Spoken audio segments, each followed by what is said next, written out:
In 1992, researchers at the University of Florida found that people would rather be blind, deaf, or lose a limb than be fat.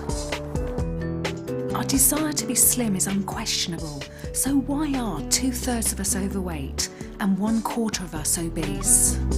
My aim in this series is quite simply to bust every diet myth there is and to change the course of the obesity epidemic. To lose weight, we are told that we just need to eat less and exercise more. Quite specifically, the government and dietary agencies tell us to lose 1 pound of fat, we need to create a deficit of 3,500 calories. What if the diet advice we are being given is in fact wrong? What if trying to eat less is in fact making us fatter? What if everything we thought we knew about dieting were in fact wrong? So do you think dieting works? No, I think it's all a question of input and output. It's what you put in and the energy that you expend, and that's it. And all the fancy diets with the great fruits and the, I don't know, whatever else they say, nothing but cabbage and all that, it's rubbish. Do you feel you've got a clear message as to what you would need to do if you wanted to lose weight? No. Well, they say just cut out all your fat foods and things, but not really. They don't really give you good guidance on it. So do you feel that you get consistent messages coming through to you as a health professional? No, it's very varied. I mean, there's obviously a lot of press, a lot of public opinion, what they're reading in newspapers, what they're reading in articles and magazines, etc. Especially on the young girls, they influence the young girls. Yeah. How do you feel when you actually, when you go on a diet? Bored. Okay. Bored with the diet. They haven't found one that I like yet. Okay. You can't find one with meat and potatoes on. Do you try and eat fewer calories ever? Yes, I try to. Yeah, I try to. I look at the product, how much calories they are producing in each product, then I eat that one. Okay. All public health diet advice is based on calorie counting. Calories in equal calories out. But it's wrong.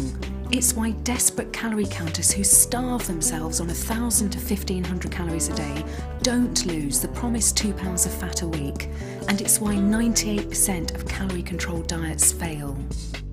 In 1983, the government and dietary agencies did a complete U-turn in their advice.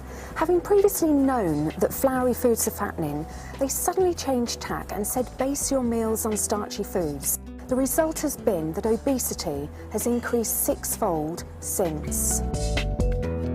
The government's advice is based on a study which claimed to have shown that saturated fat consumption and cholesterol levels predict heart disease.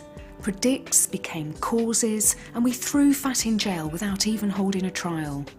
We tell people to eat carbs, not because we know carbs are good for us, or help us lose weight, or cure diabetes, or heart disease, but because if we tell people not to eat fat, they have to eat something.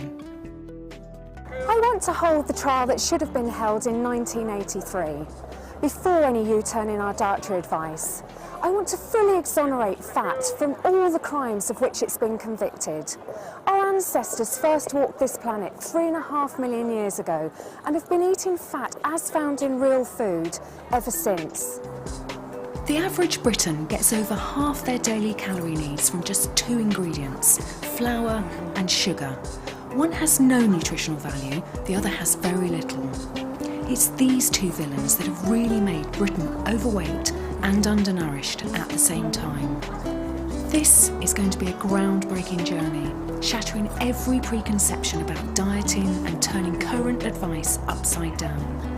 I'll be starting with the laws of physics, taking on the government, challenging multinational companies and putting the evidence to the test, logically and scientifically.